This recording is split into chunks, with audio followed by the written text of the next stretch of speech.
Okay, I think we will get it started. Hello, everyone. Welcome to MYAN's event, looking at applying the National Youth Settlement Framework in practice. My name is Apajok Biar. I'm a former MYAN Youth Ambassador, but I've also been engaged with MYAN nationally and internationally over the last 4 years. I'm a social worker and a youth worker, and I'll be moderating the panel today and the webinar. With the help of Nadine Liddy, our national manager, who will be teaming up with me and tag teaming the Q&A later on. So I think it would be important to first and foremost start with acknowledging the traditional custodians of this land that we are all upon at the moment. I am speaking to you from the Dharawal country, speaking people in the Sutherland Shire, and the lands of Australia's First Nations, representing hundreds of clans, languages, and groups. We recognise their continuing connection to land, sea, and community. We respect and acknowledge the elders past, present, and emerging, and we work towards reconciliation with and self-determination for the First Peoples of this country.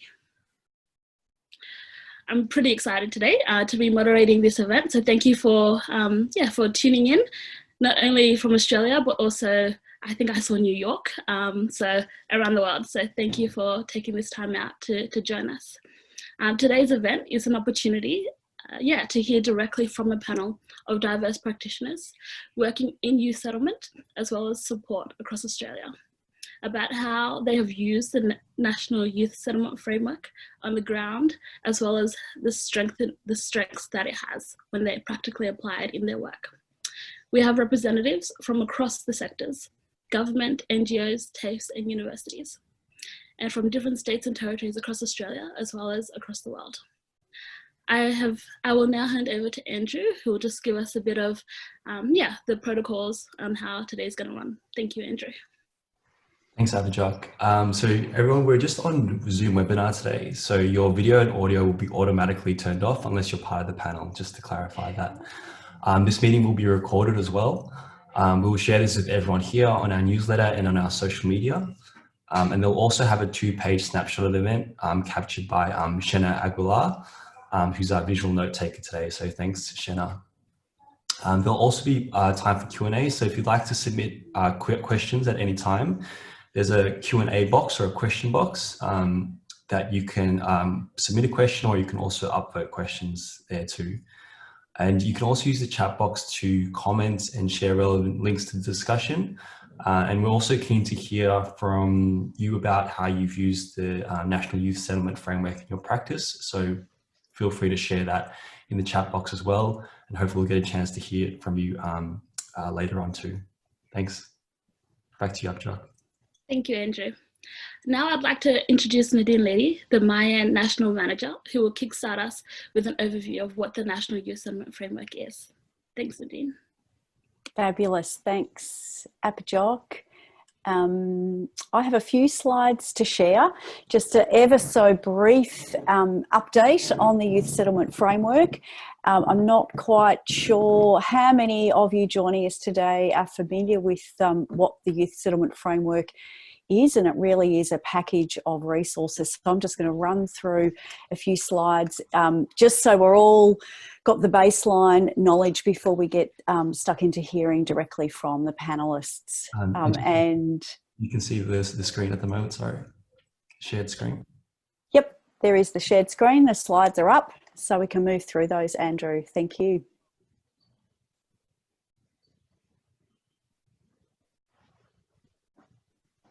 Okay, so what is the Youth Settlement Framework? The Youth Settlement Framework was released in 2016. It was developed by MYAN in consultation with young people, with government, and with the youth and settlement sectors. And really it is a comprehensive resource guide for measuring and supporting good practice with young people from refugee and migrant backgrounds in Australia. So there are a number of components to the framework. It provides an overview of the youth settlement context in Australia, youth work in Australia. It has a framing around active citizenship with a set of domains, 4 domains, and a whole set of indicators within those domains. And it has 13 good practice capabilities. And then there are a number of practice tools, including some self-assessment guides, which I think we're going to hear a little bit more about when we hear from the panellists. So the Youth Settlement Framework builds on and benchmarks good practice, and it's specifically targeted to address the needs and strengthen the rights of young people from refugee and migrant backgrounds. And it very intentionally builds on, draws on good practice in the settlement sector and also in the mainstream youth sector. MYAN very intentionally works at the intersection of good youth work practice and good settlement or multicultural work, and the framework really brings all of that together. And it has application in practice and was certainly designed as such to be applied across sectors nationally. And the way we have done that is through a whole range of professional development and sector capacity building activities. So since it was first released in 2016, we've rolled out training around the country through our partners at the state and territory level. And we've had a few national events, and I'll talk a little bit more about what we have planned over the next few months in terms of implementing this 2020 edition. Next slide, please, Andrew. Thank you. So what's different about the NYSF 2020? We launched the 2020 version in early July, and some of you, I think, attended that launch event. We were really delighted that Alison Larkins, the Coordinator General of Migrant Settlement Services in the Commonwealth, was available to launch the 2020 edition. We've revised the Youth Settlement Framework with feedback directly from yourselves, so people in the sector, also from young people and also from government. So over the last year or so, we very intentionally engaged with those of you who are using the framework in practice to get a sense of what things needed to be changed, where were the gaps, and what were the elements that were working well that either you wanted more of or clarification on. So we've revamped the Youth Settlement Framework with all of that in mind. So there's some updated information, there's some new diagrams, including this poster that you can see, and we've also developed the diagrams for the active citizenship domains and indicators into posters that you can easily, or workers, staff, can easily print off and pop up on the wall at their desks when we all get back to our offices and our desks, wherever we're located.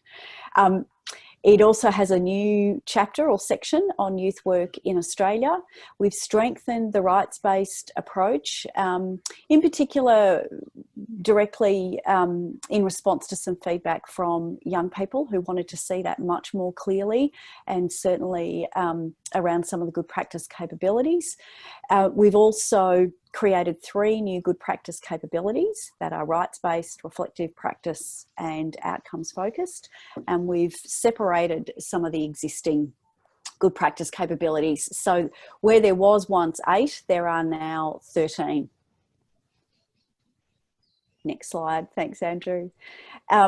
Quick snapshot. Here's one of the diagrams. This is what I mean by the active citizenship domains and indicators. There are 4 domains: economic, social, civic participation, and personal wellbeing. Personal wellbeing is intentionally sitting at the bottom because it underpins everything.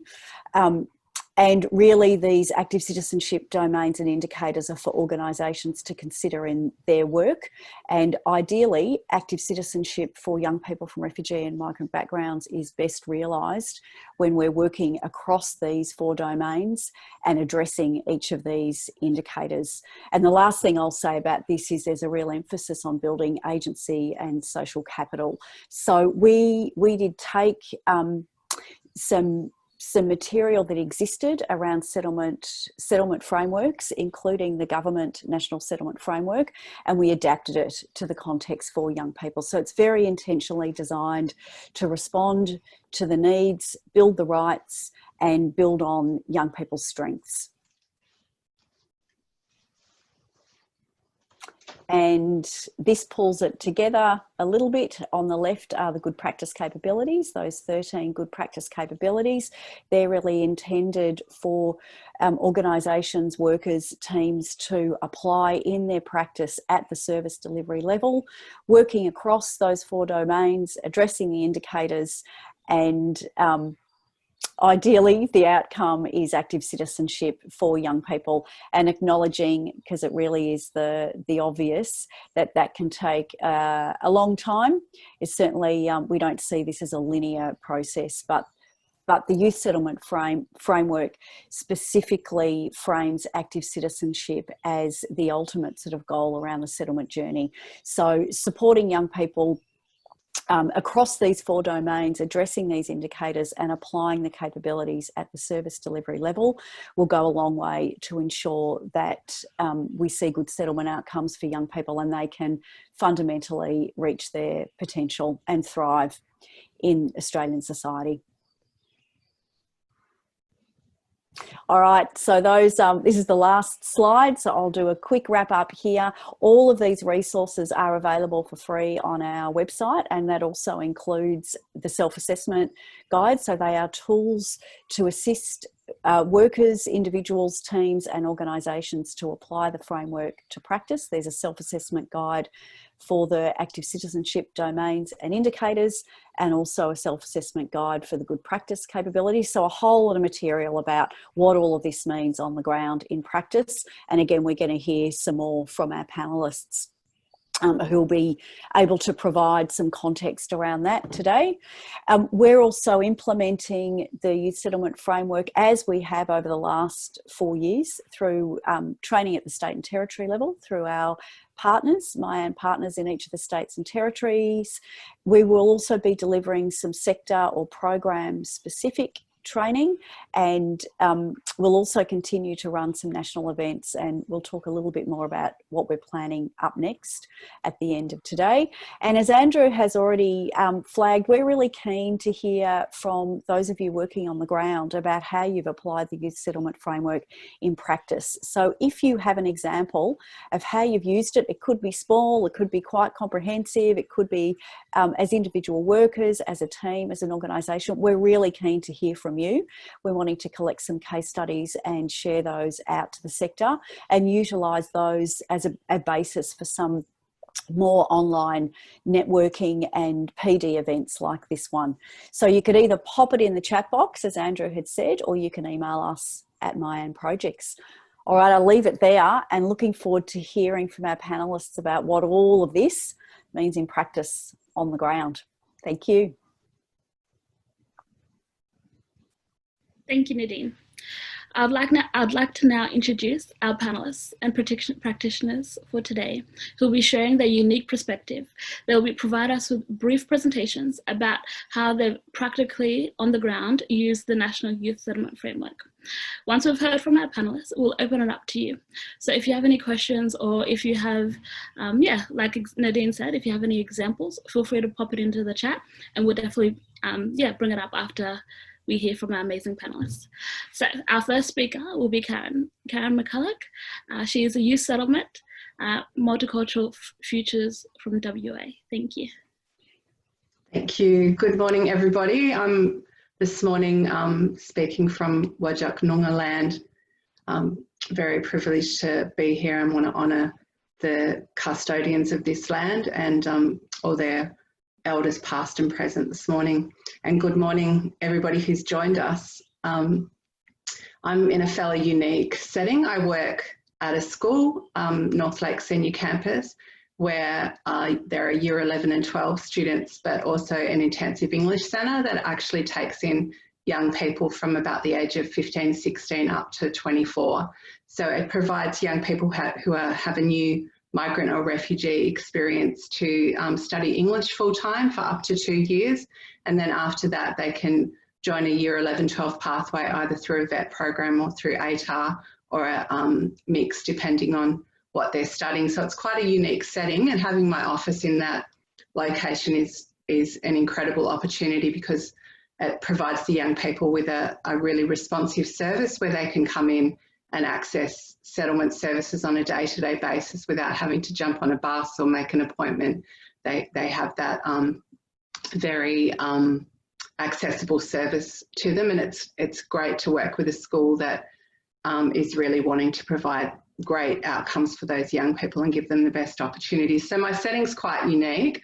The National Youth Settlement Framework is a fantastic tool.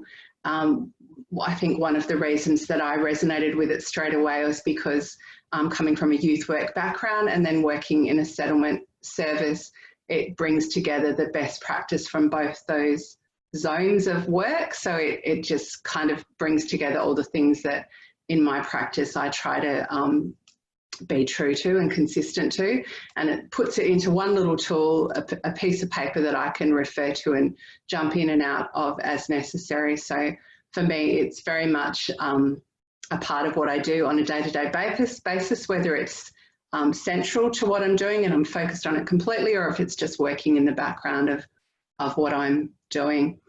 Some of the ways that I use the framework, firstly, just as a reference framework, as I've already alluded to, is something that might be central or in the background. And secondly, as a common language that I can refer to in the way that I work with other people, and I'll kind of pad that out a little bit more. But firstly, in planning, and because in our current, the way that we deliver things, obviously we work in partnership a lot. Everybody's working in partnership with other organisations, and what the National Youth Settlement Framework provides is a language that you can use, and whether the partner is familiar with the framework or not, whether they've ever worked in a diverse cultural setting or whether it's something new for them, it's a language that you can easily refer into and out of, for example, with the good practice capabilities. If you're working through planning for a funding application and you're working out what the priorities will be in that funding application, the good practice capabilities are something that you can refer to throughout the conversation. So starting to talk about youth-centred. So for example, there was a small Harmony Day funding that I was working in partnership with another group, and they hadn't really operated from a youth-centred perspective before. They were very much, this is what we put on for the young people. I hope they like it. So I was able to keep referring back to youth-centred and how we can put young people into the centre of this proposal even before we put the funding in. So firstly, in planning, you've got that language and the framework, and then to look at the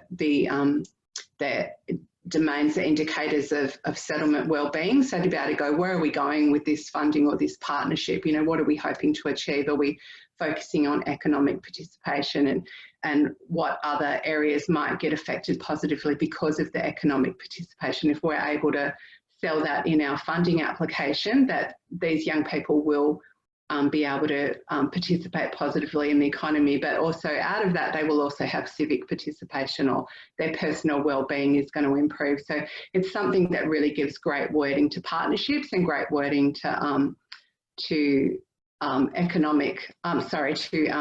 funding applications as well. And then as a part of that, it's actually a tool for education. So when you're working with other groups that may not come from a youth-centred approach, or may not come from approach of cultural responsiveness, again, it's a great way to educate those people that you're working with, or those groups, or government departments. So you're able to start, again, using the language and kind of dipping in and out of it just to promote those practices. So it's a great language base in the way that we informally educate other people that we work with. And another really important one is evaluation. So obviously we all want to keep making sure that what we're doing is actually the best use of our time and resources, and it's a fantastic way to measure what you're doing. And I just want to go quickly to the traffic light system now, which I'm a huge fan of. Love the traffic lights. It's just a really simple way to evaluate where you're at, and obviously things change over time in the context that you're working in.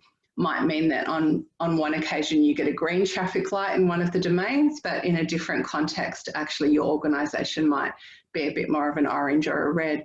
So the traffic lights are just, you don't need to use them in the whole traffic lights at every occasion. You might just be looking at a couple of areas, and it's really a great practice for self-evaluation too. I like to look at them regularly and just have a reflect on how I'm going. And obviously over time we're all growing and learning as practitioners as well. So we might rate ourselves quite highly at one point, and then over time you might come back to that same domain and have a look at yourself and go, actually, I'm not doing as well as I thought I was. I need to change a few things. And if I can just give an example for that, another area that is a really great tool is in casework. And recently I've been starting to work on our intake forms to reflect some of the things in this tool. And this was an area where is an example of how personal growth in your practice can make you look at yourself differently in the evaluation, because I'd used the intake form for a long time and not thought about it too much, and suddenly I looked at it and realised that it actually wasn't the best tool for best practice. So now I'm just looking at working the intake form to reflect the active citizenship domains and indicators, and it gives me a point. And I know we're all doing reporting all the time, and we're all doing evaluations, but sometimes the indicators that we're given from outside departments aren't actually the best way to evaluate the value of what we're doing. So I'm reworking our intake form to indicate that, so I can see when a young person comes to me for the first time, or the third time, or the 20th time, that I'm able to look at it and go, you know, where are they at in these indicators, and have they moved in their economic participation, and how is their civic participation going, and have I discussed with them where they want to go with that and how they can be best supported. So it's a really fantastic tool across all those areas, whether you're planning a proposal for a new program that you're getting funding for, whether you're evaluating a program you've done, whether you're developing a partnership, whether you're informally educating or you're providing casework for young people. It's a tool that doesn't have to be always front and central in the middle of the table. It can just be in the background, or it can be brought in and you might just be looking at one area of it. And as you do that over time, it just becomes a little bit more of practice, with unintentional practice, because it becomes a part of what you do. And I'm really looking forward to hearing everybody else's examples today. Fantastic. Thank you for sharing that with us, Karen. Now I'll be handing it over to Jal David, who is from MRC Tasmania, who is a youth support worker there with Multicultural Youth Tasmania. Over to you now, Jal. Thank you, Apajok. Can everyone hear me okay? Yeah.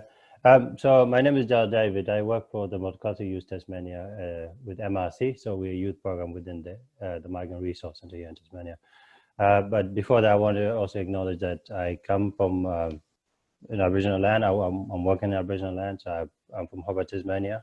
So this is I want to acknowledge that this is the land of the Palawa Pakana people, and I want to also say that the land was never ceded.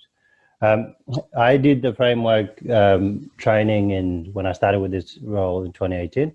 So I've used it ever since. In our program at MRC, especially in the youth team, the framework is pretty much our Bible. So it's the first thing we look to whenever we want to do audit for our programs, whenever we want to do assessment with young people, whenever we want to do training, or whenever we want to do bring new programs. So one of the things that did for me when I did the training, it gave me a different language to what I was aware of in social work. So I never did a lot of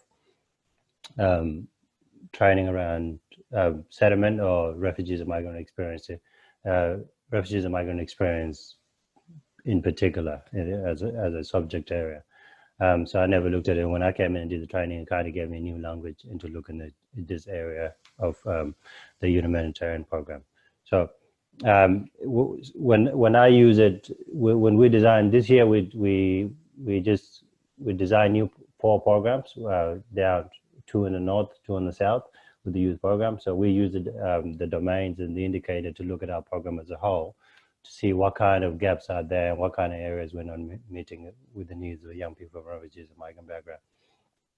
And through that, we were able to come up with programs that were actually create more employment opportunities for young people, and also programs that young people will be able to run themselves with a little bit of our support or our input on how the program runs. One of the other things that it does for me as well is that it gives me an holistic approach. So it gives me a list of things that I have to be aware of. So in my role, I do a lot of things. So I work particularly with young men aged between 14 and 25 that are disengaged or at risk of disengagement, either in community or in employment or in education institutions. So from high school age all the way to university level, wherever they are in their journey. That period. So what it does give me is all this list of things that I can go to and say, okay, this is a young person, this is the problem they present with. What else I might be missing when I'm working with this young person? And I'm able to go to the framework and look at that and say, okay, these are some of the things that I need to consider, and these are some of the things that might be relevant at this particular time. So it helped me put all that together and be very reflective of how I do my case management and give one-on-one support.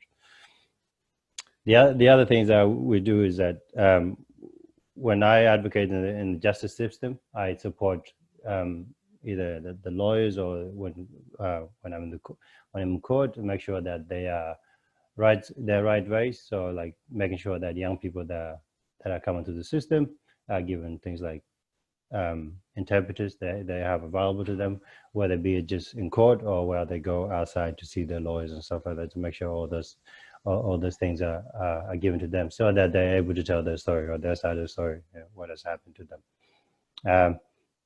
So I also support them to tell their story, to if the things around trauma, like some of the things that mainstream, sometimes those information is not available to the mainstream services because they're not engaged all the time with young people from refugees and migrant backgrounds. So I make sure that they understand that the trauma history that might come with a young person.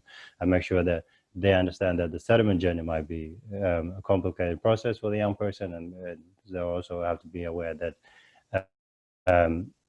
the family situation, so they're family aware. Make sure that some of these young people, they come with a whole lot of responsibilities, not just to themselves, but also their family and all the other people in their community or extended family members as well. One of the other things that we do as well is youth participation in our program. So we try to acknowledge the experiences and the expertise that young people bring into a lot of the stuff that we do. So when we design new programs, for example, the 4 programs that we designed this year, all those programs were done in consultation with a lot of the young people that we work with. So we have consultation with them. We ask them what kind of programs they would like to see, what kind of stuff that that we can improve as a program area as a whole. And then they tell us this is the kind of program that we're looking for. So for example, last year in September, we had consultation with the young men that I work with. So we asked them what kind of programs they would like. They asked for educational based programs. And this year we have 2 programs that are designed to support the young people that are kind of disengaged and are not an indication at the moment, to kind of help them re-engage again. And we also have a program that is designed for young people that are looking to go to higher education. So they want to go to TAFE or they want to go to university and do that. The other thing that we also do is that we also collaborate with, we have MYAN leaders here that represent the state in Tasmania, so in Hobart and in Launceston. We work with them we make sure that we consult them when we're doing consultation. They're the people that help us guide those conversations, and we ask them what ways we can work better with the community or some of the young people that are from refugees and migrant background that engage with us. In my work, we also do sector development. So as part of that, we do a lot of training, and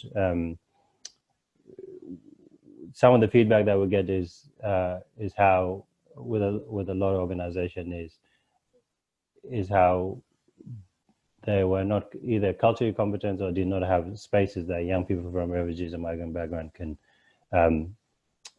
come to and feel heard and be understood. So some of the organizations that we worked with, for example, like places like Pulse and Headspace, the link and Headspace, for instance, did the training with us and did the assessment too. So the traffic light assessment, as Karen was saying before, and they came to the realization themselves that they were kind of in the red and also in the orange intersection, where they felt themselves that they didn't have, they were not fully equipped to be able to have young people from refugees or migrant background into their space, and also maybe their space was not readily available. Young people from refugees and migrant background were not aware of them.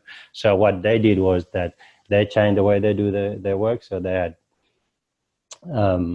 their youth workers from the link and Headspace come to the Migrant Resource Center, where we run our youth programs. We run weekly youth drop-ins. They send their youth workers to come into the space where young people come and to a space that is familiar to them, and send their youth workers to come and engage and promote their program. And through that, when they came in, the number and intake or the referral that they got from refugees and migrant background youth went up, and that increased. And so that was a really good outcome. The other places are colleges, so educational institutions. So after they did their training, they come to us. They did their own assessment. They got us to come in, ask them what are some of the issues that they kind of go on, and how the schools can better support them. And we take that information and put it in a document, and then send it back to the colleges. And they were able to use that to actually work with the students a bit better. So things like suspensions and things like that improved a little bit, because before, in the cases where a lot of students, when they have some issues, they were suspended or given time off from school for a while. A lot of that improved because the school were a lot more aware about how they can work to support our young people a lot better. The one thing that Headspace and the link did as well is that they, in their youth reference group, they also included young people from refugees and migrant background to inform their work and how some of the program that they were doing. That's all I got for now. Thank you, Jal. Yeah, thank you for letting us know how you're practically applying it and how you're further training other people in your service provision areas in Tasmania. Now I'll be handing it over to Bonnie Gill, who's a young adult migrant English course teacher for the ESL in Melbourne. Hi, thank you, Apajok. And first of all, I'd like to acknowledge the Wurundjeri people, who are the traditional custodians of the land that I'm speaking from today.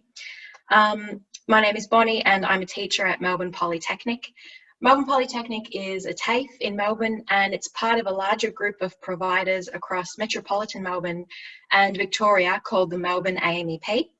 And in Melbourne Polytechnic, we deliver the AMEP to all ages, but specifically I'm working in the youth program, and we deliver English classes to students between the ages of 16 and 25. And we work with students from a range of different cultural backgrounds. Our English classes are over 4 levels. We run 4 days a week from 9 to 2:30, and our program is separate from the adult program. So today I want to talk about how I'm using the National Youth Settlement Framework self-assessment tool to get a better understanding of my own practice. And I'm really thankful to MYAN for developing this framework. It's been a really practical tool for me to use as a teacher to inform my design, my delivery, and the evaluation of what I'm doing in the classroom. So I'm relatively new to the tool, but I'll be talking about how I've used it as a reflective tool to analyse my practice. And when I was going through the self-assessment tool and the traffic light program, I'm trying to identify which good practice capabilities I'm enacting in my classroom and in my program more broadly to see if I'm on track with what I'm doing. And I found that the capabilities that really speak to me are youth development, youth participation, collaboration, and outcomes. I think that our young people really need safe spaces to explore their identities. Making good relationships, good friendships with each other and with their teachers is really important. And considering their pathways to further education, employment, casual work. So to do this, we purposefully separate our classes from the adult programs to give them that opportunity to grow a bit more in that space. And in our design, we do collaborate with other service providers to meet those needs. We work with Foundation House, for example, and CMY to deliver UCAN2 programs, which help students to think about their work pathways. Just recently, I've worked with Whittlesea Community Council in the Food Hub. So that was a really great opportunity for my students to be exposed to volunteer work for the first time. And we were maintaining and building a garden together, which the food from that garden was to help feed local people in our community. So I think that was a really great way of hooking them into that civic participation. We've also worked with your community health to deliver workshops around nutrition and body image, and of course with a lot of work with CMY to connect people to connect our young people to different sports programs in our areas. When I'm thinking about the delivery aspect and working through the self-assessment tool, I think that our delivery needs to be trauma informed, and we do take steps to work with groups like Foundation House to maintain that professional development. We're trying to understand that students need to feel safe and have a routine, and I think that we are trying to align ourselves to that by keeping really predictable timetables, and I think our teachers in our program are really warm and really genuine when they're working with youth. And our delivery needs to also be focused around good capabilities such as student advocacy. And I think that actually curriculum-wise, we really delve into that. We talk with students about the kinds of language that they will need to learn. We talk a lot about the difference between indirect and direct language, making polite requests, using firm language, what kind of words will help them to get what they want and where they need to go. When I'm thinking about evaluating our program, I'm also looking to the good practice capability of reflective practice. And I think this part of the tool shows me that, again, we're kind of on track here. I think our teachers, we reflect individually on our practice in our end of term course reports. We do this in staff meetings and curriculum meetings. We're trying to do this more with students through surveys, but we've also recognised that we probably could do more than just surveys, and we're looking at introducing circle discussions as well with students to get more of their voice involved in that reflective practice. I'd also like to talk briefly about how going through the tool and assessing myself in that traffic light system has really helped me to identify some places where I can improve.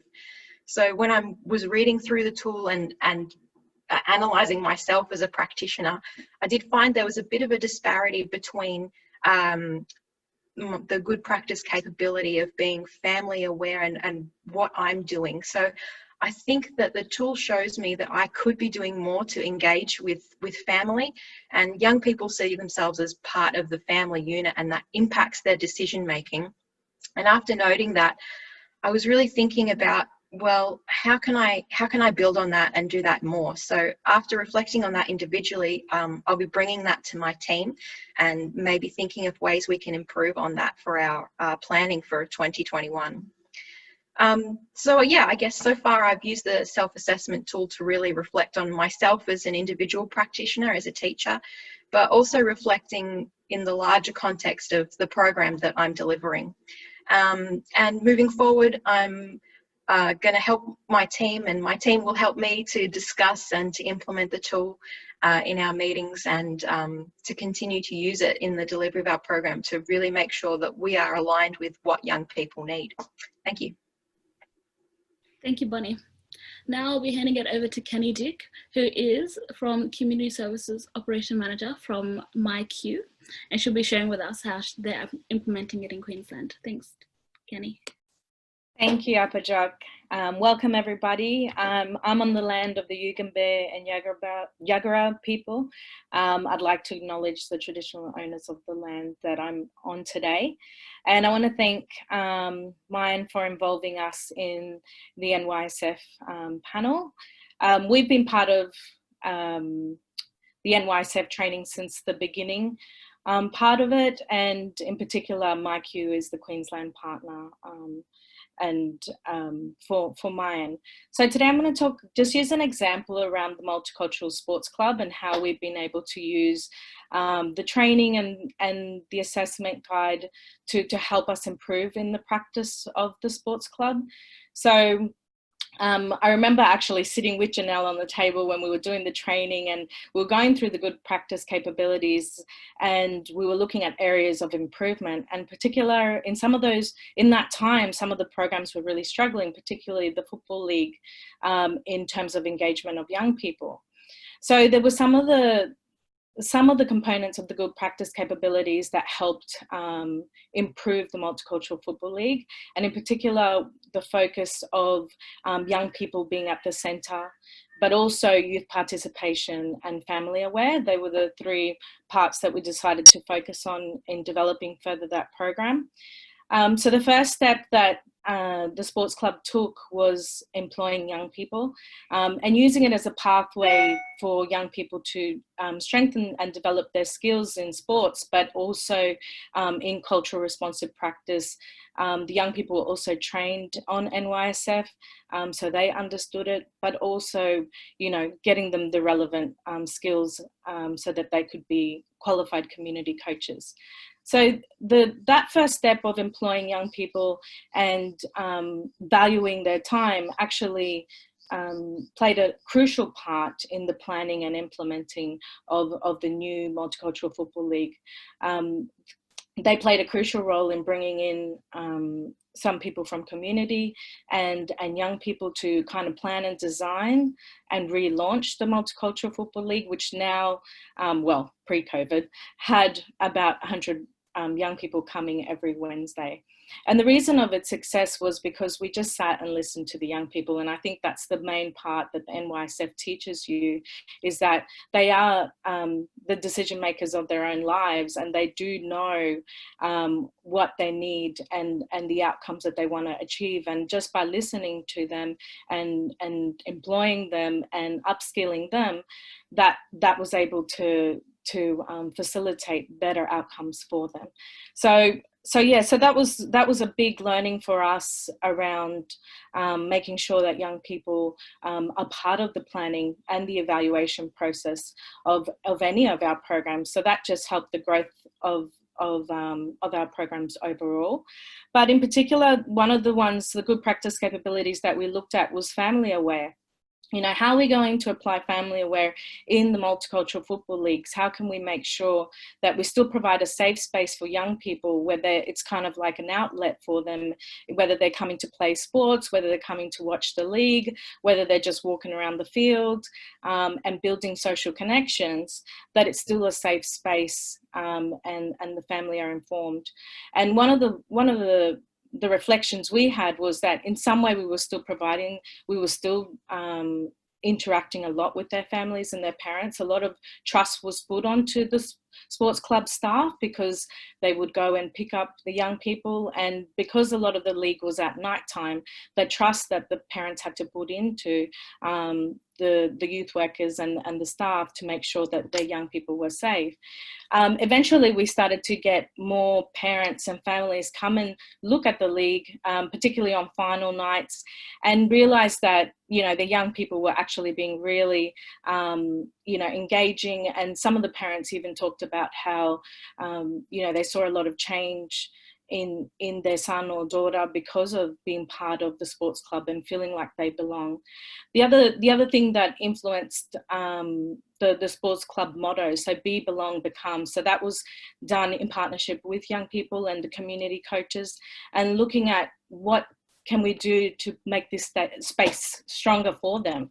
So they came up with that motto of be, belong, become, and become, having those aspirations of their goals and being able to realize that goals, whether it was, you know, becoming a professional in a sports code, or even just participating in mainstream sports and playing a little bit of advocacy role in that with them.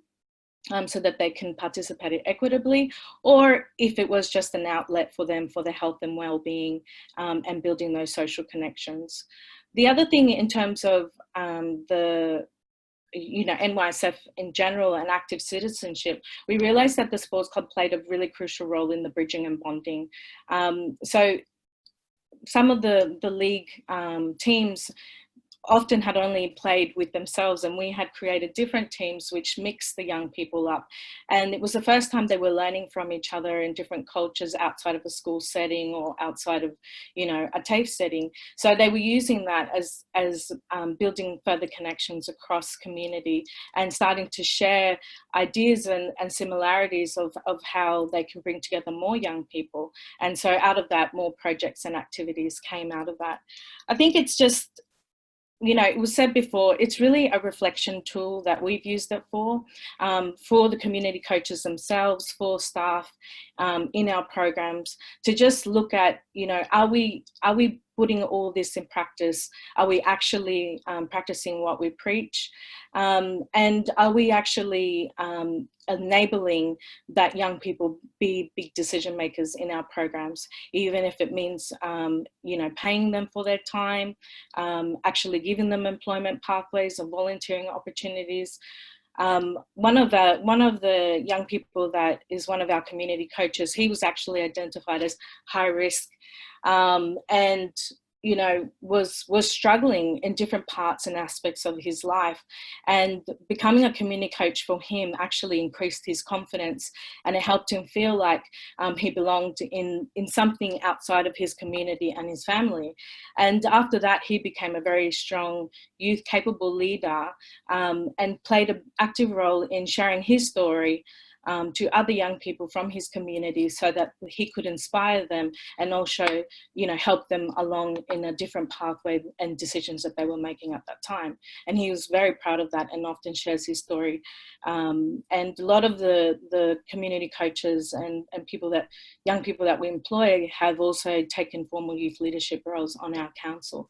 So I think, yeah, like I said, it's been a big benefit and change in the way we deliver our programs here at the sports club, and in particular Access and the work we do in the council. Yeah, so we really appreciate the work that's gone into the tool. I think it's been a live document that's been developed over time, and we played a big part in that, and so have young people, and really encourage you to have a look and see how you can apply it in your own work environment. Fantastic. Thank you, Kenny. I really love employing young people and really having them at the centre, which all our amazing panellists have really touched on.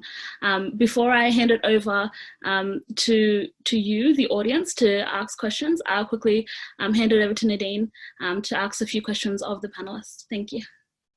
Great, thanks, Apajok. So this is just a few quick questions to follow up, because I have had conversations with all of you, and it's really great to hear the scope of work, the different sectors that you're representing. So we've heard about how the framework is used in the education and training area. In casework, Joel, you talked about both in group work and in individual support for young people, and Kenny in terms of the sport and rec area. And I know Kenny and Joel, you've, as the MYAN partners in Queensland and in Tas, you've also talked about how you've delivered training to other mainstream organisations to embed the framework, as well as using it in your own practice. Couple of quick questions that I have. One to Karen, because I know you've talked about this before. Can you just share a little bit with us the toolbox approach? I know this is one way that you have described how you've engaged with the framework. Thanks, Nadine. I guess just looking at it as something that that can be applied in a very agile way. So it's something that you can dip in and out of. It's not, I know Joel described it as a Bible, and it's very much, you know, that reference point that you could come back to and look at from lots of different angles. But as far as a toolbox, there's just so many different ways that the framework can be used. And I think I touched on a lot of those of you know, using it as a guide for planning programs, for when you're looking at funding, when you're developing a partnership, when you're in conversation with partners who may not be, and I think most people have touched on this, may not be completely in that headspace themselves from how they're approaching working with young people. When you're providing casework, that you're just able to dip in and out. So it might be, like I mentioned before, when you're looking at your intake form, or the way that you keep notes, or the way that you evaluate how successful you are in providing casework for young people. It might be that you're using the traffic lights for that, or it might be that you're using the indicator framework to shape how you approach your partnership with that young person through the casework. It might be, and I saw in the comments that Andrew mentioned about using it as a framework for supervision, which is a fantastic point, or in your teams. And even in my organisation, that is not specific to young people. Multicultural Futures provides work across the framework, but we all love the traffic light. So it can be something that's put on the table at a staff meeting or in a smaller group meeting to have a look and go, okay, let's just have a look at how, you know, we're changing up how we present our, you know, we're moving our office. What do we need to look at here? Where are we with our traffic lights as far as accessibility for the people that we're working with? And have we listened to them on this? You know, are they central to this conversation? Do we need to pay someone that we're not paying, or does this need to? So there's a whole lot of questions that come out of that when you put those things on the, I don't know if I'm answering your question, Nadine, well or not, but no, that's good, Karen. It's just such an agile tool to use. It's, you know, it is a toolbox. It's a reference book, and it's something that you can just pull bits in and out of. So you don't have to, you know, be perfect in all of it at one point, or you don't have to know the whole framework. Like, right, that's it, I've done it, I've got my competency tick. It's something that changes over time as you change, and you can just keep moving in and out of. I hope that answers the question. Yeah, great. Thanks, Karen. And I think, you know, your term agile is really kind of music to my ears for MYAN, because often the concept of a framework can be a bit off-putting for some people, depending on where your headspace is, depending on the nature of the work. It can feel a bit overwhelming or a little bit too conceptual. So I love the way you've described it in terms of something that you can dip in and out of. It is absolutely intended to be quite dynamic. Yeah, thanks, Karen. And I had a follow-up question for you, Bonnie, who I'm looking at top left in my screen. Bonnie, I know that you guys have also used the framework to support some of the work you're doing in on a youth-focused community of practice in Melbourne Polytechnic around AMEP. Can you talk a little bit about that? Because I think that's a great example of using it, again, in a group setting to reflect on practice, but knowing that you guys have recently established a community of practice to strengthen your youth-focused work. Yeah, that's right. So in the Melbourne AMEP, there are a number of different providers, and we all sort of deal with youth in different ways, or we have different ways of structuring youth programs. And recently we've been meeting perhaps once or twice a term with hope to continue that, just to share our practice, to share our struggles, to share resources and different things that we've used that have been really successful with our youth students. And yeah, I think the framework is going to be a great tool for looking at what we bring together as a group and how it reflects with the tool, and how we can use the tool to guide what we would like to do in the future. So yeah, we do have, you know, plans to continue doing that and to work together, and maybe to bring our students together in the future if we can. And yeah, we will be using the tool to guide those new programs and new pathways for us. Yeah, great. Thanks, Bonnie. And just a couple of other things just to wrap up and summarise, and then I'll hand pass back to you, Apajok. Really keen to hear from those who have joined us today with some questions or others who've used the framework in practice.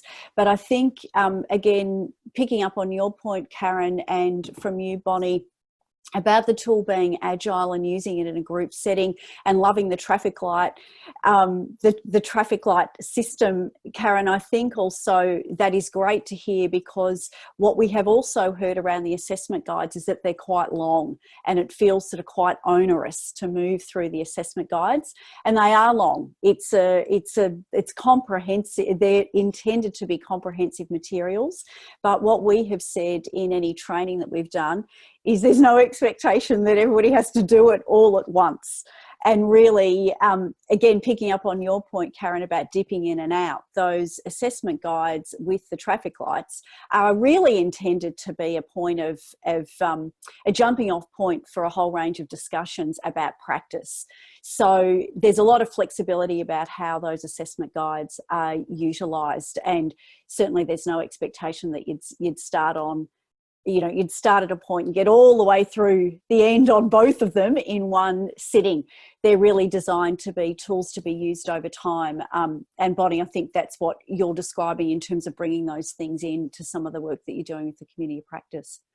Just a couple of other things that I just wanted to flag about the framework is, and of course it's come through in all of your presentations, but really it is very intentionally designed to support a targeted approach to best support young people from refugee and migrant backgrounds to successfully move through and navigate the settlement journey in Australia in all its complexity, and so that they are thriving in the Australian community. That's the intention.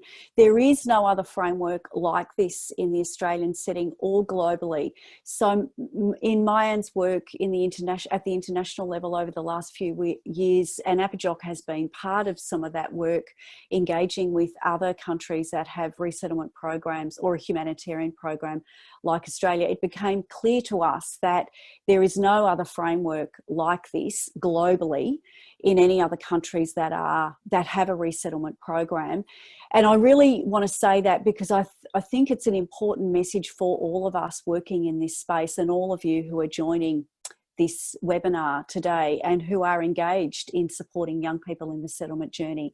I think this work is really important, and it's not necessarily reflected in other parts of the globe where there are humanitarian programs. So I just sort of want to make that clear. I think it's really important work, and it's potentially globally unique, and we're all contributing to it in our own ways.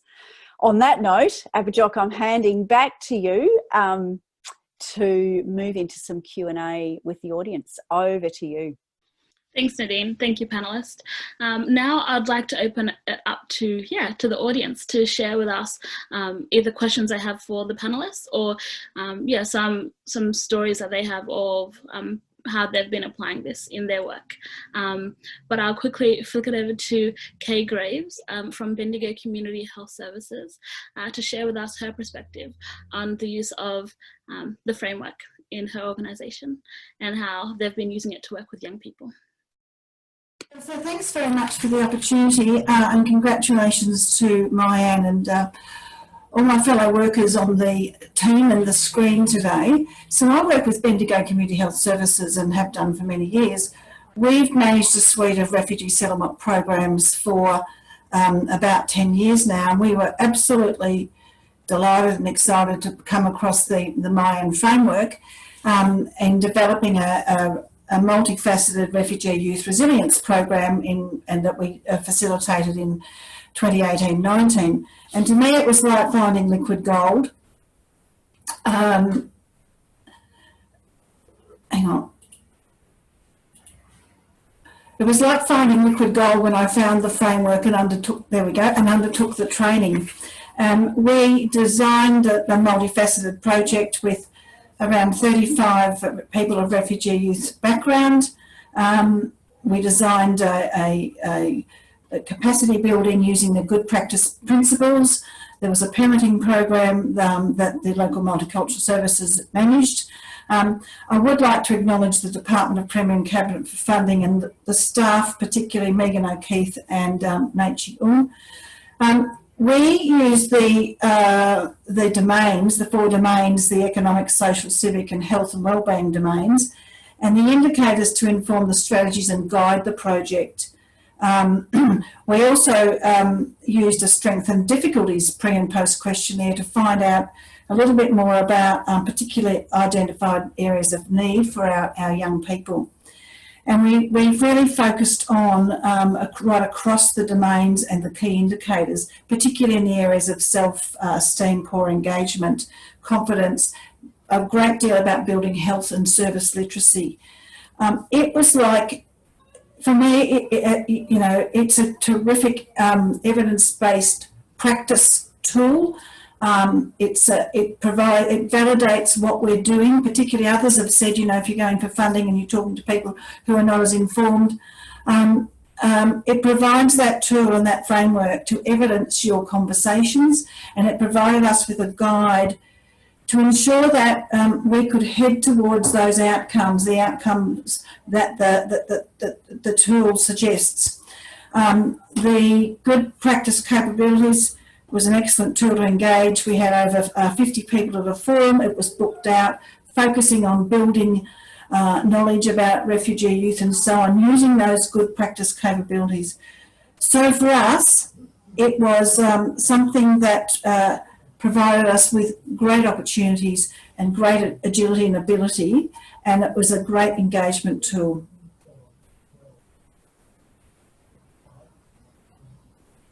Fantastic. Thank you for sharing that with us, Kay. Now I'll be flicking it over to Jeremy Leonard from Red Cross to share his perspective on the HSP in his regional area. Yeah, thanks for that. So I guess I'll speak to, so we I'm the national lead for the HSP for Red Cross, and we deliver the program across New South Wales, the ACT, and WA.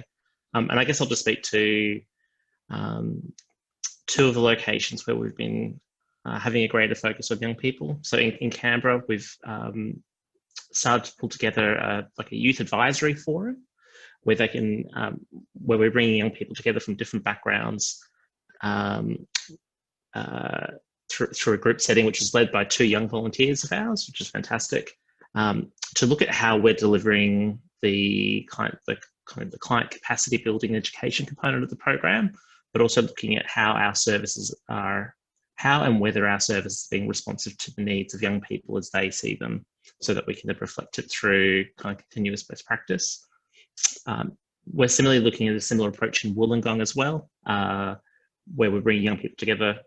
We've been doing that through kind of youth-specific programs and activities, particularly around the school holidays, noting that young people have school obligations and others during the term, with a focus on employment and particularly those pathways kind of post-school and the different options that people have.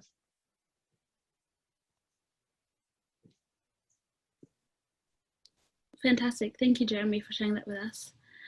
Now I'll be asking questions to the panel that have been coming in, and feel free to keep asking questions in the Q&A section down the bottom of your screen. The first question is for you, Kenny. Someone has asked, Kenny, can you please give us an example of the work of the community coaches and what that really looks like on the ground? Yeah, sure. So for many of the community coaches, it's normally their first job, and they've had an interest in sports, health and wellbeing. So particularly we focus on training them up. Sometimes they'll be trained on particular sports codes, depending on what we're delivering at the time. And so they deliver different wellbeing activities through the sports club. They also work across community as well. So many of them do a little bit of advocacy work on behalf of young people, but also coordinate and facilitate the volunteers of young people that are part of the league on the Wednesday nights, coordinate the games, and Some of them, like we've got one that specifies in dancing, so she runs dancing classes. We've got other ones that started as community coaches, and then we started to see they had great other skills. So one has a lot of marketing skills, so has now moved over more into the film and editing for our online videos that we've done recently through COVID, through the Multicultural Sports Club. So that it ranges and it varies the activities, and we do encourage across the organisation for them to use them in other areas so that they further develop their skills. But what we find with the community coaches is normally they need that first forgiving employer that's willing to do more mentoring and support and help build their confidence. I remember initially when we first started the team meetings and we're reflecting on the framework and doing, many of them would hesitate in giving their ideas and feedback. So we focused on doing some team building activities and just fostering more the team environment and building up their confidence around leadership. And now they feel really confident in participating and giving feedback. So just really adapting and acknowledging their strengths and areas of development and working on that. Yeah. Thanks so much for sharing that with us, Kenny. Next question is to Bonnie.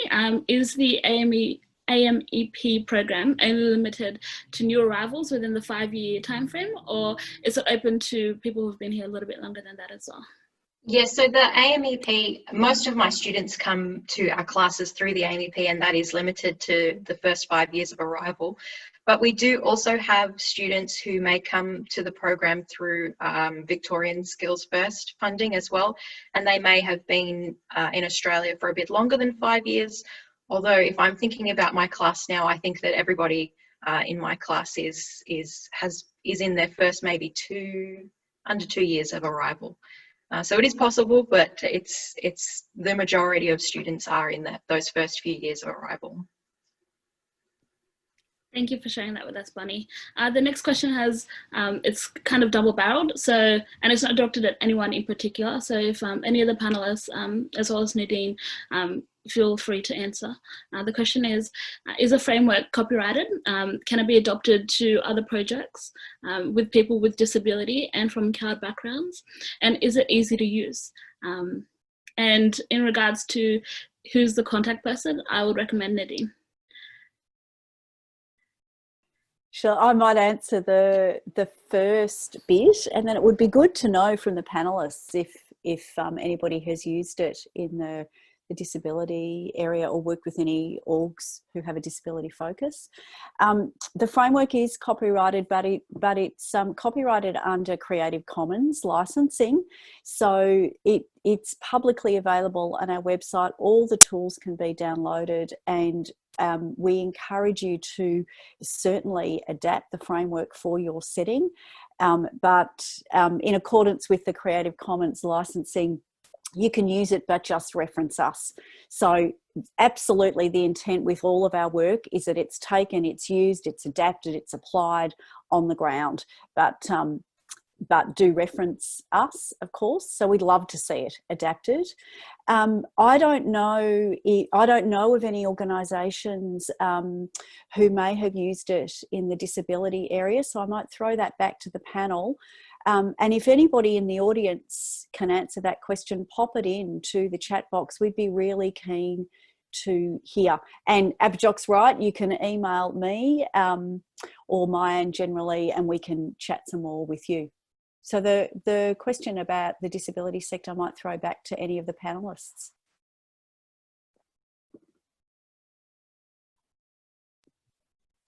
Anyone had any? Yeah, great, Joel. I can go. We worked with young people that have disability from COL background, so we've referred them to disability services and for support coordination and stuff like that. So what we have done is recommended some of those people would do this training and cultural awareness training, so that they can use it to inform some of the program they designed for the young people that we send to them. That's the only way we've used it. Thank you, Dal. The next question I think may be directed at Karen or Bonnie, but if anyone else feels they can answer it, feel free to go for it. The question is from Lizzie. What would your general advice be to classroom-based high school teachers in regards to this work, as well as what might a new teacher, like where should they start when they're looking at this whole framework? Like what's a good place to start? I think as a new teacher, it is quite a long document and quite a big document. So start small, I think. Maybe focus on one of the capabilities. Perhaps look at cultural competence. That might be a good place to start. And just read through some of those capabilities and reflect on what you are doing already in the class, because I think especially for new teachers, it's good to know that we're on track and that we're heading in the right direction, but also read through and think about what things could be improved on there. But I would probably start with just a small part and build your way up. I think that to tackle all of it at once could be a little full on for a beginning teacher, but really focusing on one thing and seeing how you can improve and what you can work on is the best way to begin with the tool. And can I just jump in, Apajok, before you did? Thanks, Bonnie. And I would also encourage you to seek some advice from the MYAN partner org in your state and territory. So not sure where you are based, Lizzie, but certainly those orgs are there as a resource. And nationally, we're looking at holding some more events that will bring together practitioners to share in a more interactive format than what we're doing today. So hopefully there will be more opportunities, but do also seek out some support. And you make a good point, Bonnie, in terms of breaking it down and taking it bit by bit. Yeah, I'll just add, I think it's a good idea, and I think Andrew put it up on the chat box around, introducing a good practice capability in team meetings. I know what we've done is we've used the NYSF for reporting. So we use those domains in our monthly reporting for staff as well. So just get familiar with it, because it can be very overwhelming when you just read the documents in the first time. But I think participating in the training in your states and territories, because they have really simple activities that they use to just help you introduce that common language, understand it better, so you walk away and can keep working on it. But yeah, one bite at a time. Thank you, guys. So the next question I think is also open to all the practitioners on the panel. I'm interested in developing social emotional skills for the young people in my English classrooms through systematic activities at the suitable English language level. The students, because the young people are still struggling with a lot of self-awareness and self-management, so they can actively engage in society. So the question is, do you have any other resources or suggestions to assist in this emotional development skills for these young people?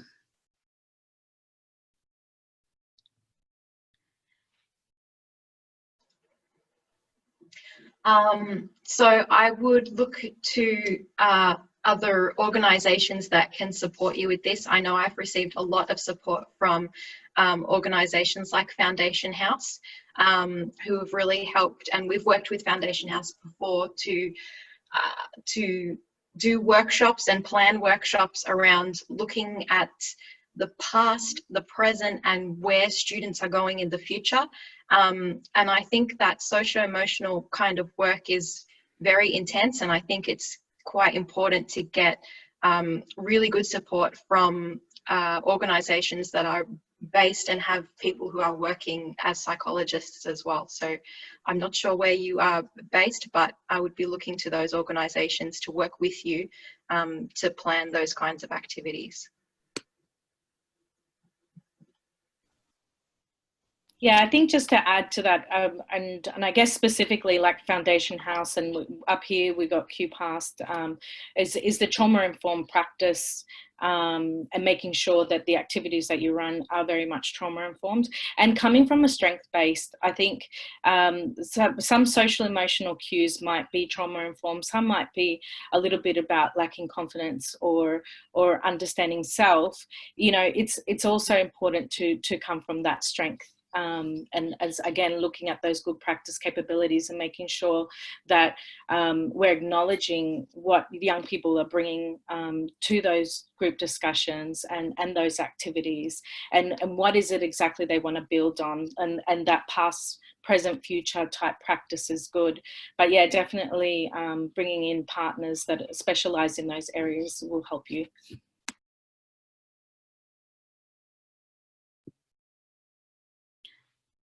Thank you, guys. The next question is from Bernadette, directed at Jal. Could you please talk some more about how the framework has helped you in conversations with the schools in Tasmania? How the framework has helped me what? Can you repeat the question again? Yeah, definitely. How has it helped you with your conversations with the schools? Well, a lot of it is how it has helped me is just giving me around the language around cultural competency, having responses to issues that young people experience that are culturally competent. So let's say, for example, one of the things that happened in the past when I first started, when I got to school, straight away they just suspend the students straight away without actually going through the process of having a dialogue or some kind of restorative conversation to make sure that it happened. So sometimes the thing that someone has said is either in their culture is a normal language to use, or or what has been said to them in their culture is not acceptable. So just being cultural sensitive and being aware of those kind of stuff and not jumping in. The other stuff is trauma. So being trauma informed. So sometimes there's stuff around, there's conversation around, oh, young person shouldn't be to school. I know it's okay in their country to do that. Maybe in this country is not acceptable. So just being aware of some of the challenges that young people experience, and some of the things that might be causing for them to be where they are at this particular time, or what caused them to react the way they reacted. Just it gave me a way to explain it, give me language to explain it in different context. I'm not sure if that doesn't answer the question, but yeah. Thank you, Jal. The next question I'll be directing at Karen, about how new teachers might be using the framework. There is also a broader question about how could this be used in high schools? So how have you used the National Settlement Framework with high schools? Okay, so is that specific to teaching or more just in working with high schools? I think you can interpret it both ways. Okay, I'll just bring my context because I'm not a classroom teacher, but I guess just touching on a couple of things to build on what Jal said in response to that question is one of the examples I've used a lot is with being family aware, because obviously the way that schools may be used to working with young people, older young people, in context of their families can be very culturally insensitive when it comes to families from new migrant and refugee backgrounds. And if I think about the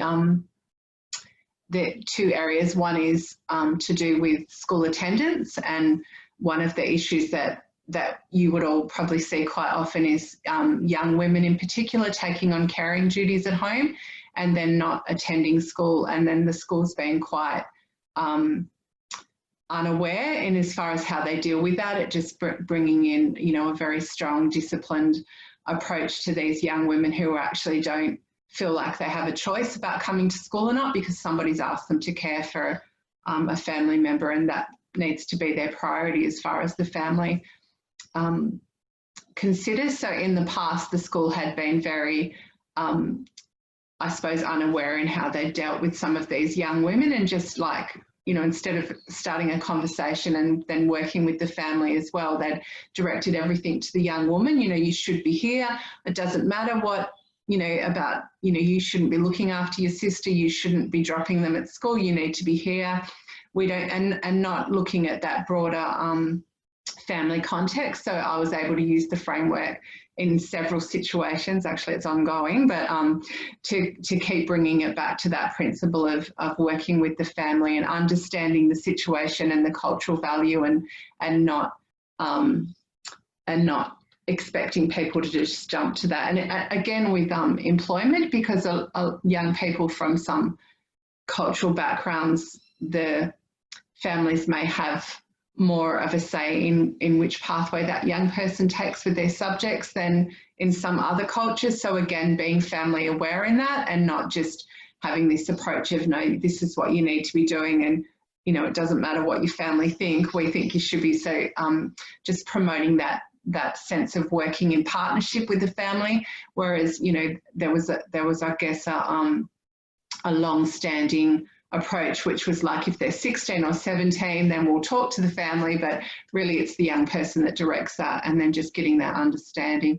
So I guess, I'm not sure if I've answered that question well, but just, yeah, coming back to the framework as a guide in language when working with the high schools about how they might need to adjust their approach to accommodate young people and bring out their best outcomes for them.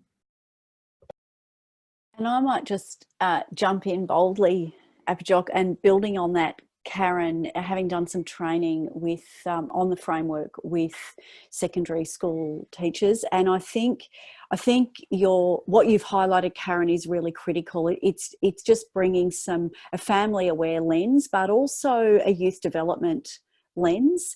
And again, I think looking at what the good practice capabilities offer, there's a lot of material there that would strengthen a youth development lens, and also a youth participation lens that I think is really important in the school setting. And really, all of those good practice capabilities are ideally applied in every setting. So it's not really either or.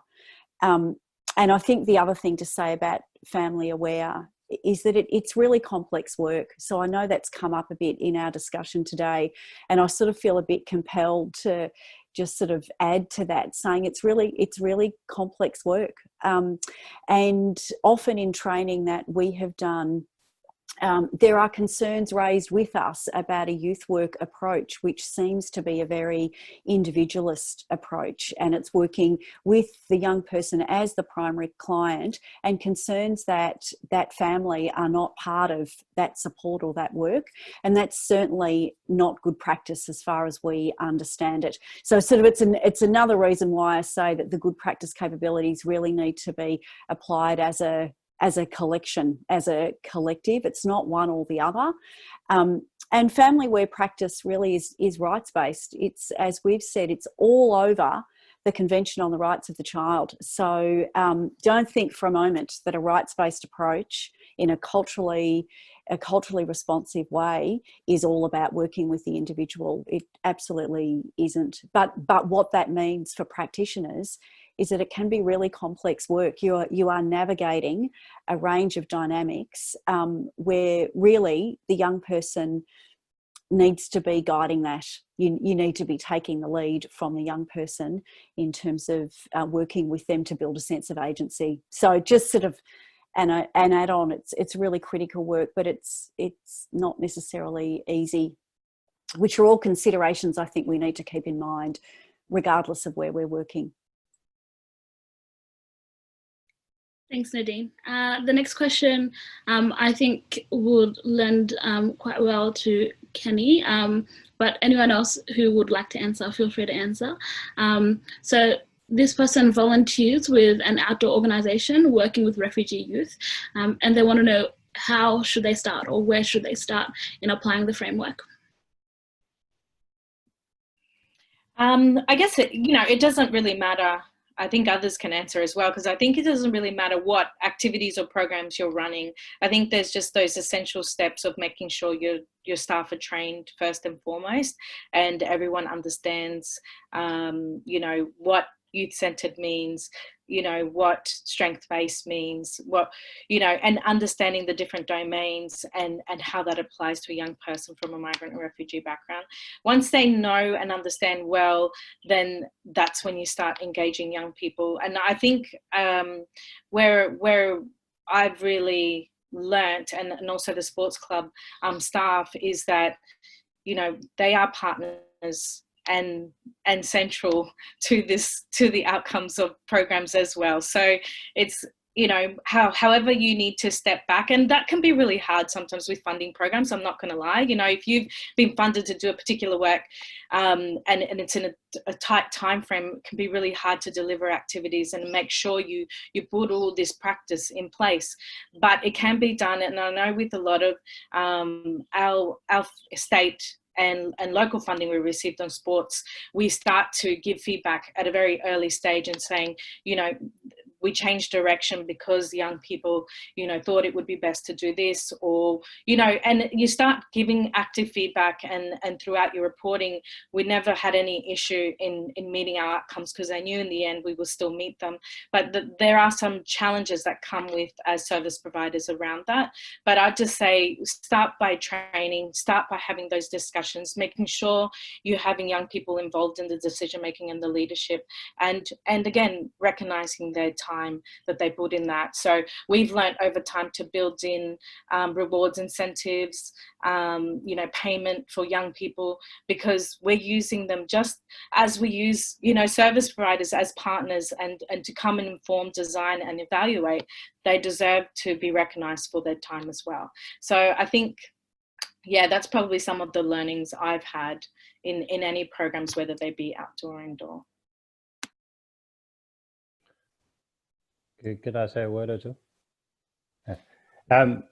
I would say the first thing, more than anything, is as a person who is also involved in sports and has been for the past 15 years in Australia, just do the training at the beginning, because that's the most important. That's the most important part that will get the sustainability of the club, and also how you're going to attain the participant that will participate in your sport.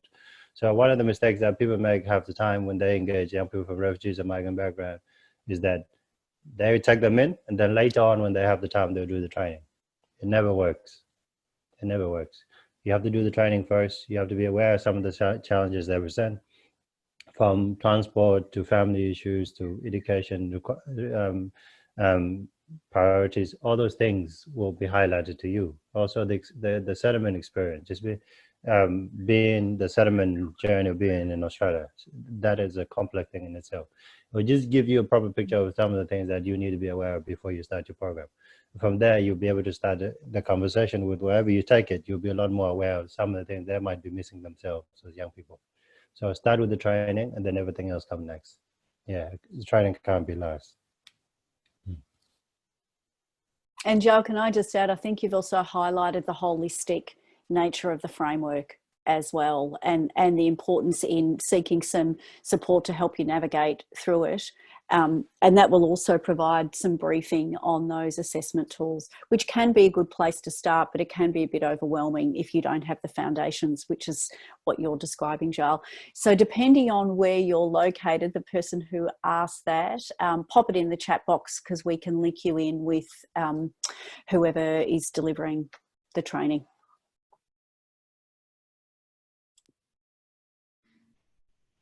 Fantastic. Thanks for answering those questions, guys.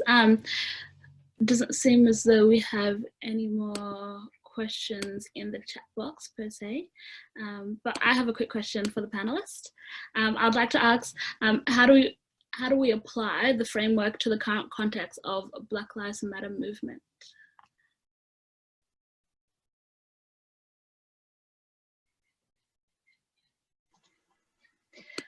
I think for me, it's particularly speaking to that cultural competence, good practice capability. And I think for the students of colour in my class, it is really important to see themselves represented in everything that we do. I mean, for worksheets, assessments, quizzes that we do, just to see people of colour there in photos or in a resource that we're working on, to see that they are welcomed and part of this community, I think is really important for me. And when I was reading through the tool and thinking about that capability, I think that really reminded me that I can be doing more to include and to represent students of colour in my work.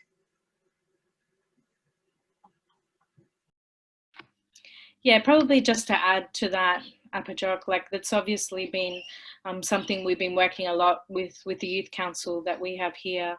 And in particular, I think the most important thing is advocacy, standing by and working, being an ally. That's all been really important as our role as service providers, and making sure that we're calling it out and we're supporting. But I think, you know, in terms of empowering young people to be their own voice, and one of the outcomes of the discussion we had, not just around Black Lives Matter, but obviously the racial tensions that have also come through COVID-19, is now we have young people that are going to run video projects around raising awareness in terms of racism, and developing a series for them. And now we're just looking for funding so that they can make that happen. So I think just listening, we provided a debrief session for many of our young people in different programs to just, you know, air out how they're feeling, checking in with them and making sure that they feel supported, and, you know, how would they like us to support them? I think that's important. Which is, I might just jump into, as both Bonnie and Kenny, you've said, to me that really speaks to the youth participation good practice capability. But again, it's seeing all of those good practice capabilities and the whole framework as a holistic tool. So it's not just this little bit, it's the whole lot. But youth participation, I suppose, is the good practice capability that comes to mind to very specifically respond to your question, Apajok, but then it's putting all of those other good practice capabilities into practice, because they all matter. And as you said, Bonnie, it's ensuring that we are working with young people as partners, that we are building their agency to lead on decisions around their own lives. And they are complex and multi-layered and require a multi-layered response, really, and that's the work that we need to do to facilitate that. It doesn't mean we have to deliver it all, but we need to facilitate those connections, engage in advocacy to address things that might be happening over here. It's working at all of those levels, but fundamentally working with young people to allow them to lead and represent themselves. And as you said, Kenny, and I really appreciate that you said it, sometimes that's hard. It means stepping aside. It means relinquishing some power and relinquishing some of our expert knowledge. You know, it's a complex space, but we need to do it with young people as partners.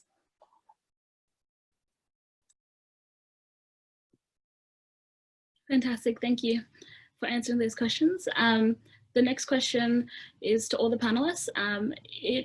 It says, have any of you found the opportunity to use the framework in a gendered lens when supporting young people from migrant and refugee background?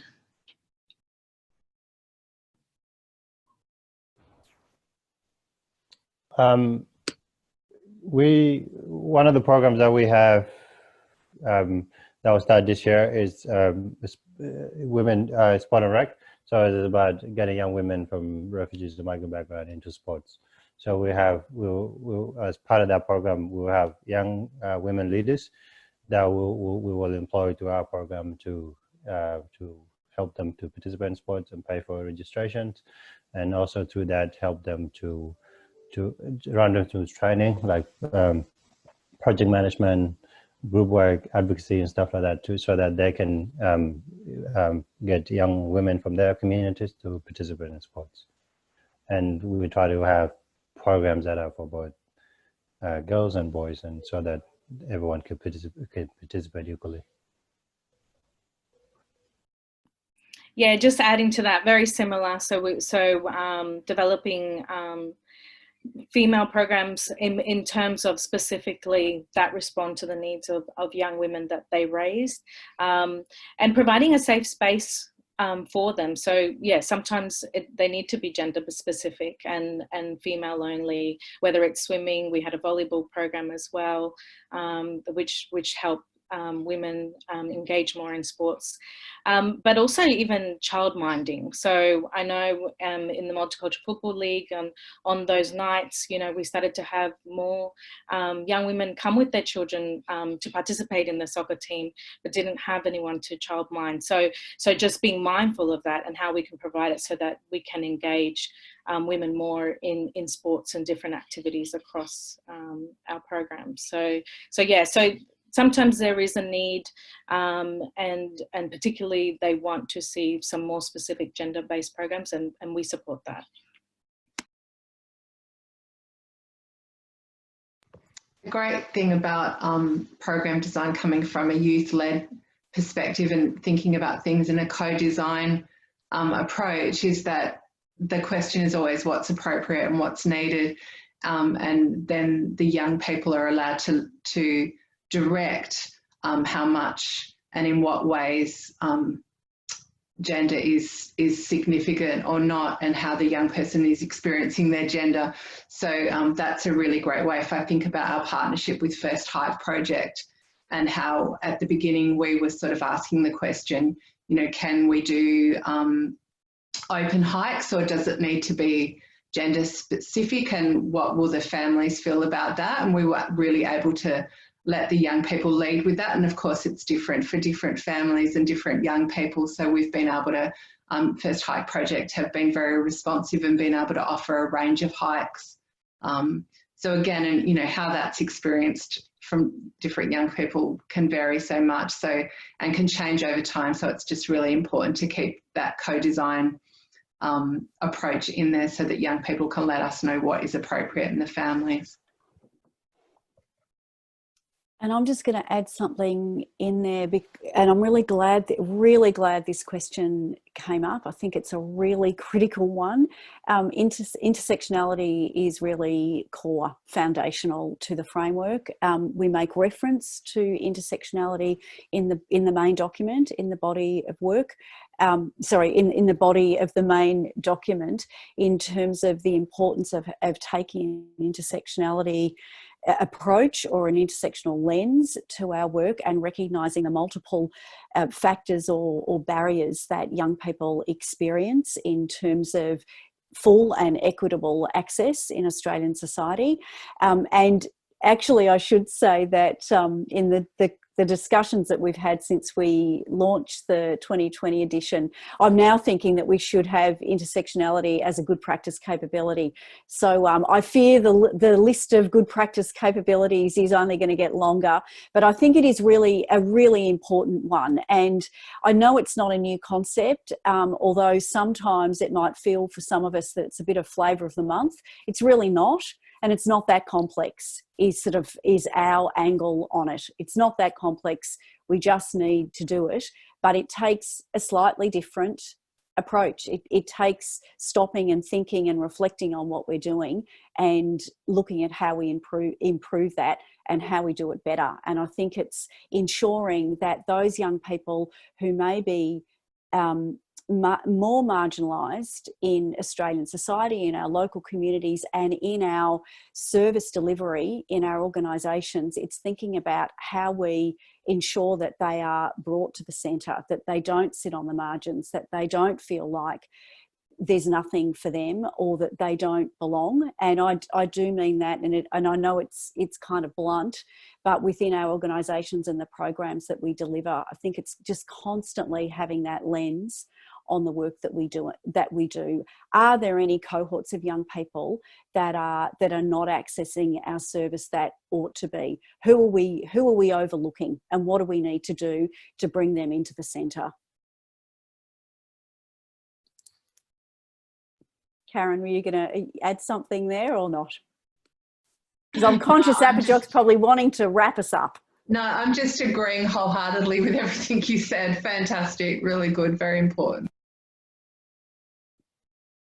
Fantastic. Thank you to the amazing panelists. We've come to the end of our amazing webinar, and I'm just going to quickly flick it over to Nadine, who's going to let us know what's coming up next in regards to training opportunities and future events. But yeah, I'd like to just thank the panelists again for your amazing thought-provoking questions from the audience, but also amazing examples about how yeah, this framework can be used tangibly and on the ground. To Nadine. Thanks, Apajok, and lovely to have you part of our discussion once again. I'm gonna just go off the run. I'm going to divert from the run sheet that we're all using in the background here and ask you an off-the-cuff question, Apajok, as a young person who has navigated the settlement journey in Australia and who has also been on a leadership journey yourself, and is a mentor for a lot of young people from refugee and migrant backgrounds. What's the value of something like a framework from where you sit? And I know you're a practitioner as well, so it's a little bit cheeky, but what does it mean for young people? You know, we're practitioners that are wanting to ensure that we deliver services that are best placed to meet the needs and strengthen the rights of young people from refugee and migrant backgrounds. What does the framework mean for someone like you? The framework is exceptional. I'm not saying that because I've been engaged with MYAN for so long, but from my personal experience, I was resettled in Australia in '97, and when we came, there was no such thing as a framework or anything like that. The settlement providers, the general gist of things was give all the information to the parents and assume that the information will trickle down to the children. But that was definitely assumed and did not happen. So there was a lot of gaps and there was no direct services for young people in regards to supporting our needs per se. It was a generalized approach. So now having specific needs to address young people is phenomenal. Growing up, I saw more organizations look at a family approach to settlement and service provision, which was phenomenal, because it meant if my parents were at work and I had to look after my little siblings, then I could go to these programs with my little siblings, and we were all welcomed. And I think it's a game changer. And speaking to other refugee young people across the world, in work I've done last year, it's not normalized. So we are definitely 5 steps ahead here, and this is, it's huge, but I think it's just a matter of applying it and being genuine about asking young people, what is it, what would your engagement look like? How could we better support you? And we've heard that from all the panelists today, which was phenomenal, having a participatory approach, but also going the step further, like Kenny said, in regards to valuing their time, paying them for their contribution and their engagement. I think these are all very important and valuable things. Thanks, Apajok, and for all of those that you joined us, it wasn't a setup actually. Thanks, Apajok. Your lens is really important to us, and I think it's important to hear from you. All right, really quickly, because we're coming to the end. Well and truly, there's just 3 things I just wanted to say in terms of updates. As I've already flagged, there will be some upcoming training opportunities. Giles done a plug about how important the training is, so have you, Kenny. So connect in with your state and territory MYAN affiliate orgs, and we'll share that in the material that comes out from this webinar. We've been busily working with our partners at the state and territory level to adapt our training modules, which have been rolling out since we first released the framework 4 years ago, but we've adapted those given the context that we're currently in.